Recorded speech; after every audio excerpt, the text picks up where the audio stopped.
Welcome back to Morning Blend. Release your tax returns to get on the primary ballot in the state of California. Governor Newsom just signed a law. It would keep President Trump from being in the next primary election ballot unless he releases his tax return. So we want you to be part of the conversation. Should presidential candidates have to release tax returns to get on the primary ballot? Vote now on our app or abc10.com/vote. Robert.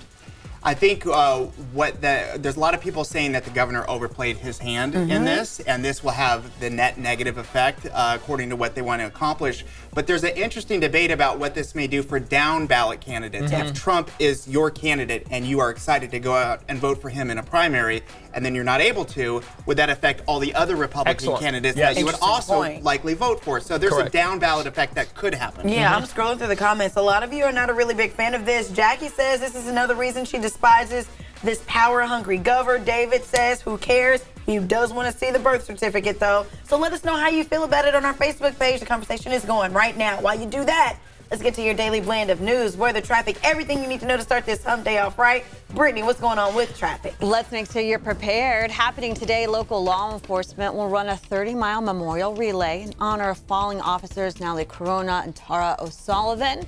They're going to start in Davis at 6:22 and end at the Sacramento Police Academy around 12:30 this afternoon. Of course, we'll update you on TV, online, and with our app.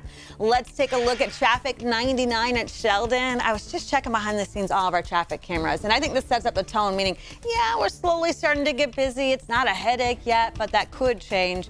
Of course, Tracy Triangle traffic is picking up. Garden Highway, remember, that is still shut down between Truxell and Northgate Boulevard. It's going to stay that way until October 31st. So as you plan your morning, you can take El Camino to avoid some of the delays. If you live in Roseville thinking, construction, is that going to slow me down? Roll Roseville on 80 into North Highland, straight into Sacramento. We're looking at 16 minutes. So, Rob, for the most part, traffic is moving. I'm enjoying the cool down, at least for right now. Yeah, you're not alone. It's just been a remarkable summer in so many ways because we've definitely had our heat waves. We've had at least 3 in the books, but you know what? For the most part, it's either been a normal summer or a little bit cooler. And this is one of those mornings when you step out thinking, is it really summer? Because it's kind of cold. I'm out here in the Gilmore backyard. It's another beautiful morning, and notice that the plants aren't blowing around. We're not seeing that strong of wind this morning. Sure, the temperatures are actually down a little bit compared to yesterday in some spots in the 50s, so still a bit chilly.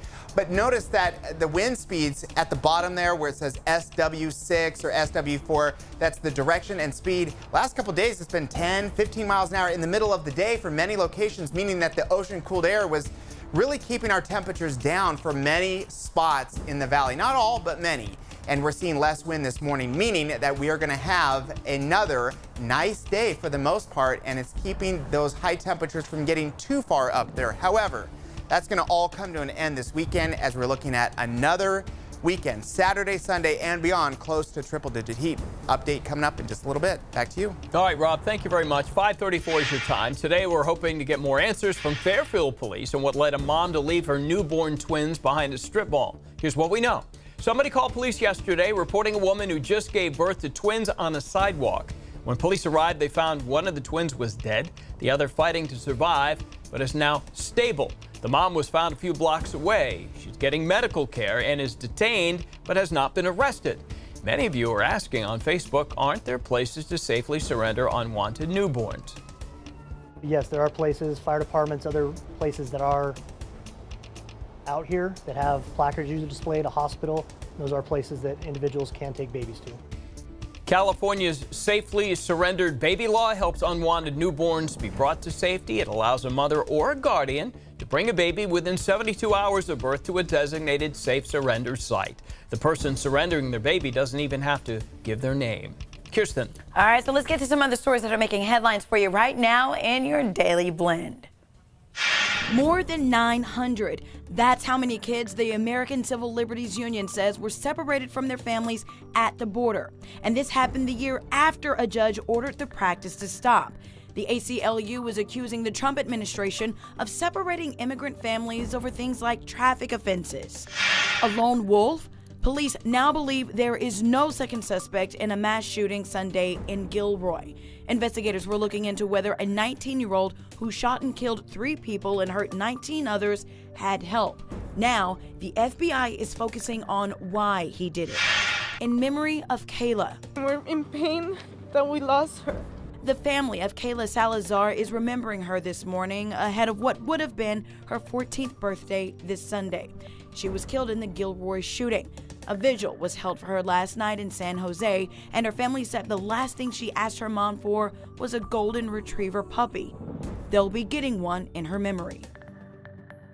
I'm Carlos Herrera live at the NorCal Gun Vault in Rockland with the massive massive shooting that happened over the weekend in Gilroy, and with, of course, the back to school just around the corner. Parents are now thinking about back to school shopping, and one of the items that can be on the top of their shopping list is a bulletproof backpack or any accessory that protects them. They look like this: body armor. In fact, right after mass shootings, the industry has seen really an increase in sales, a 200% increase since last year.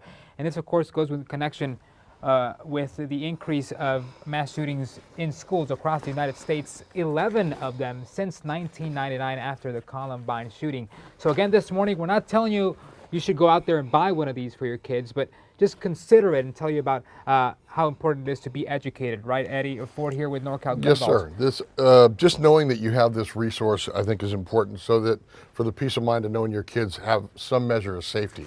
The inserts just go into a backpack. This is a smaller backpack. It can be folded. Your kids' books in here add an additional layer of protection. And then if there is an unexpected event, something that we never want to happen, the kids can shield themselves. Really easy. And yes, sir. And yeah, so again, the 4 things though that you should keep in mind or consider before you buy one. They only do protect against handguns, not rifles. They can be expensive. They range between $100 to $500. They don't last forever. They should be replaced about 5 years. And they should be verified by the Justice Department. Again, Kirsten, this morning, we're not telling you to go out and buy one. We're just telling you about this helpful resource and how you can use it. All right, thank you for that, Carlos. 5:38 right now. That is your Daily Blend. If you got something you want to share with us, when you see it online, just use the hashtag MorningBlend10.